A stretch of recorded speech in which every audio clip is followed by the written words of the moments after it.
Hello, everyone, and welcome back to Small Talk Podcast. I'm Emily. Hi, Emily. Hi, everyone.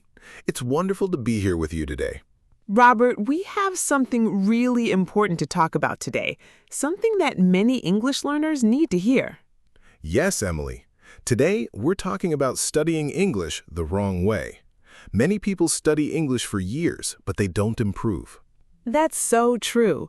And before we start, please remember to subscribe to our channel, share this episode with your friends who are learning English too.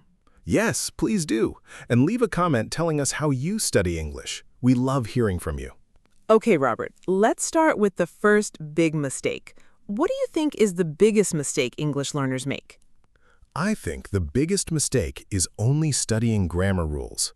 Students spend hours learning grammar, but they can't speak. Oh, yes. Grammar is important, but it's not everything. You can know all the grammar rules, but still not speak well. Exactly. I remember when I was learning Spanish, I studied grammar books for months, but when I tried to speak, nothing came out.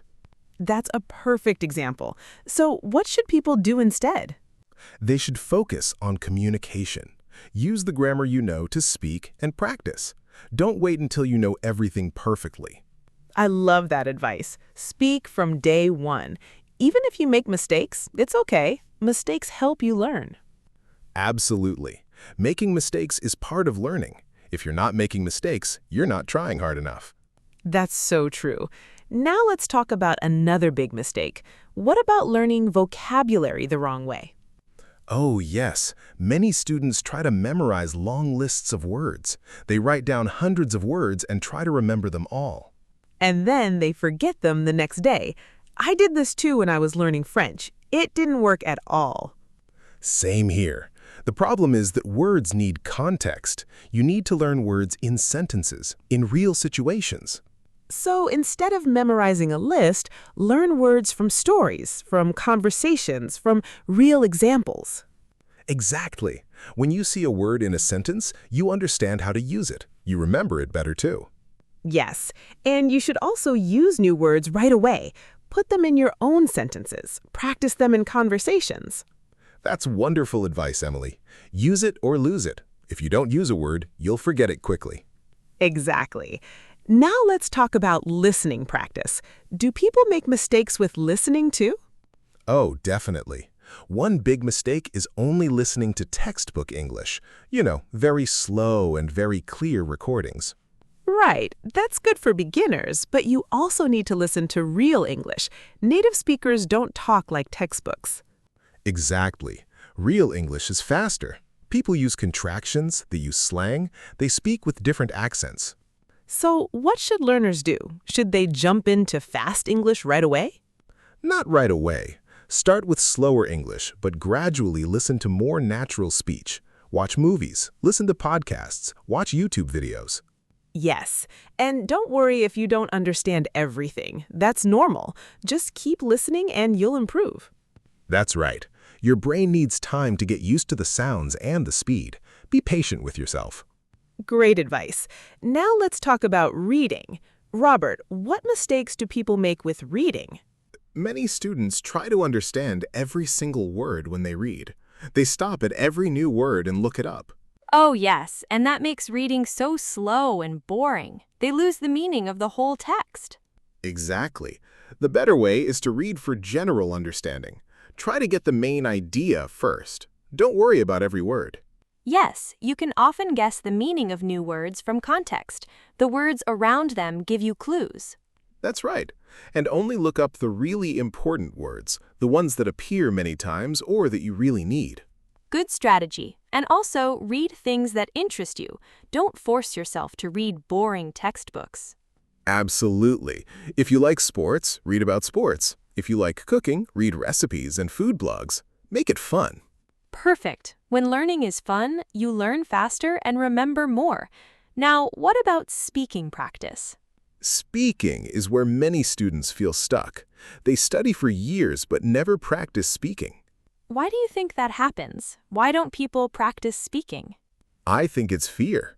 They're afraid of making mistakes. They're afraid people will laugh at them or judge them. That's so sad because everyone makes mistakes. Even native speakers make mistakes sometimes. Exactly. And the only way to get better at speaking is to speak. You can't learn swimming by reading books about swimming. That's a great comparison. You have to jump in the water. You have to practice speaking even if it feels scary. Yes, and you don't need a perfect partner. You can practice alone. Talk to yourself. Describe what you see around you. I do that sometimes. I talk to myself in English when I'm cooking or cleaning. It really helps. That's excellent practice. You can also record yourself speaking and listen back. You'll notice your mistakes and improve. Good idea. And nowadays, there are many apps and websites where you can find speaking partners online. Yes, language exchange partners. You help them with your language and they help you with English. It's free and helpful. Perfect solution. Now, let's talk about another mistake, translating everything in your head. Oh yes, this is a big problem. Students hear English, translate it to their language, think of an answer in their language, then translate it back to English. That takes so much time, and it makes conversations very difficult and slow. Exactly. You need to start thinking in English. This takes time, but it's very important. How can people start thinking in English? That sounds difficult. Start small. When you see objects around you, name them in English. When you have simple thoughts, try to think them in English. So instead of thinking, oh, I need water in your language, think, I need water directly in English. Yes, exactly. Start with simple things. Gradually, your brain will get used to it. That makes sense. It's like training your brain to work differently. Now, what about setting unrealistic goals? Oh, this is important. Many students expect to become fluent in 3 months or 6 months. Then they get disappointed. Right. Learning a language takes time. It's a long journey, not a quick trip. Exactly. Set realistic goals. Maybe your goal for this month is to learn 50 useful phrases. That's achievable. Yes, small goals keep you motivated. When you achieve them, you feel good and want to continue. And celebrate your progress. Don't focus only on what you can't do. Look at how much you've already learned. That's beautiful advice. Be proud of yourself. Every word you learn, every sentence you say is progress. Absolutely. And remember, everyone learns at different speeds. Don't compare yourself to others. Compare yourself to who you were last month. I love that.